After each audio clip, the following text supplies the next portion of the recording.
BPF दलाव विभिन्न दलनिफ्राय लोब लोब जइन जाफैनायखौ नोंथांमोना नुगासिनो दं उदालगुरि बाक्सा चिरां क'क्राझार जेरावबो जे दिनै बयबो उपलब्धि खालामनो हादों UPPL आरो BJP BTC सरकारा बिथांमोनहा जे रायजो राजानि थाखाय जेबो मावा बा मावनो हाया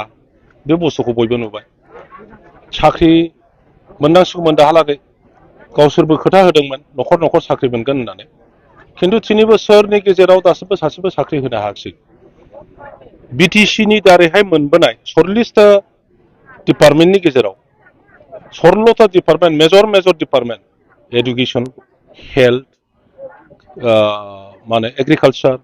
वाटार रिसोर्सेस फरेस्ट लैंड गासिबखौबो डिसिनो हरफिनजोब्बाय आरो बिनि दारै मा जाहैबाय दिनै डिसिआसो गार्जियान जाबाय BTCनि चिफ बा EM बा MCLA बिथांमोनहा जेबो पावार गैया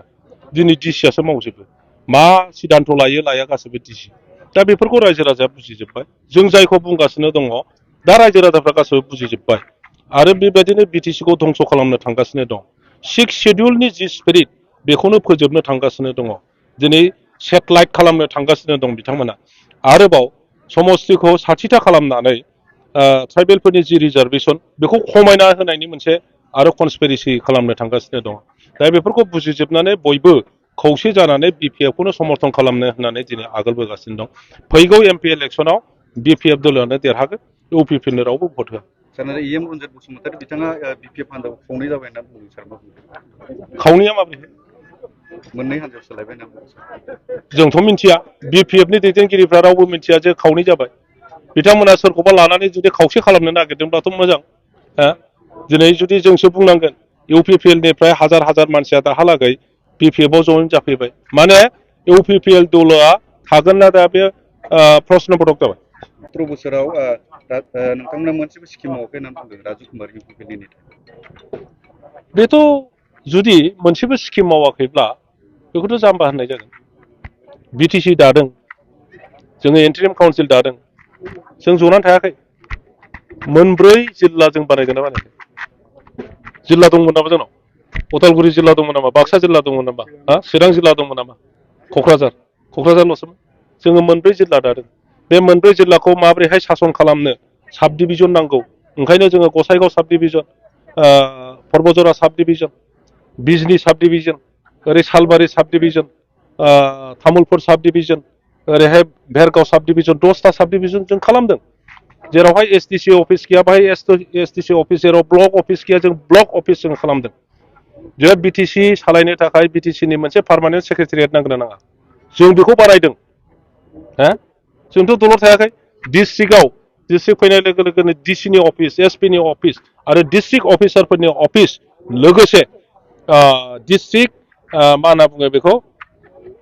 सेन्टार डिस्ट्रिक्ट सेन्टार माने अफिसफोरखौ लेथेर फेथेर खालायाब्लानो मोनसे न'नि सिङावनो जुदि खालामनो हायोब्ला पाब्लिकआ खेबसे थांगासेयावनो बुरजाथार अफिस गानो हायो नङाबा रिक्सा गाखो सानसे अफिस खालामनो नागिरब्लाबो गंनै गंथामल' अफिस खालायनो हायो दा बेफोरखौ जों खालामबोजोबदों बे मा जेबो मावैसो नामा बियो जोङो बे समावहाय जोङो इउनिभारसिटि बानायबाय जोङो सिआइटि बानायबाय बिसिनि फिसाफ्राबो बेहायनोथ' फरायगासिनो दङ जोङो इन्जिनियारिं कलेज बानायबाय जोंनाव गंसे कलेज दंमोन प्रभिन्सियेलाइज जोंनि दिनाव गंसे खालामखो बिथांमोनहा हिसाब खालामथों गंसे हाई स्कुल दंमोन जों गंसे प्रभिन्सियेलाइज खालामखो गंसे एमइ स्कुल प्रभिन्सियेलाइज खालामखो गंसे LP स्कुल प्रभिन्सियेलाइज खालामखो बिथांमोनहा हिसाब खालामथों माब्रै जेबो मावाखै जाखो BPFआलाय दिनैनि जिथु हाबाफारियाव गोबांथार जयनिं जानांगौ गोनां दंमोन होननानै मिथिनो मोनदों नाथाय बिथांमोननि हान्जाया बे जयनिं जानांगौ गोनां माखासे डिस्टार्ब खालामदों होननानै खोनानो मोनदों नंगौ नामा सार जोंबोथ' खोनादों नुदों दाख्लैनिफ्राय बिथांमोना खर' गाज्रि जादोंनो जे जोंथ' अर्गानाइज खालामाखै गावसिनि जायफ्रा UPPLनि मावथि बिथांमोना बिसोरखौ गाज्रि मोननानै ज' गावसिनि गेजेरावनो रायलायलायदों ज' जालायदों दे BPFआव हाबनोसै होननानै बुंफैदों आरो दिनैनि डेटखौ फिक्स खालामनानै बे प्रग्रामखौ खालामनाय जादों बेखौ मिन्थिनानै बिसोरो मा खालामदोंनो ज' गारि लानानै गामि हाबदों आरो दिनै खुंग्रिङाव माने ओंखाम जाहोलायनानै बाहाय फैनो नागिरनाय मानसिफोरखौ हमथादों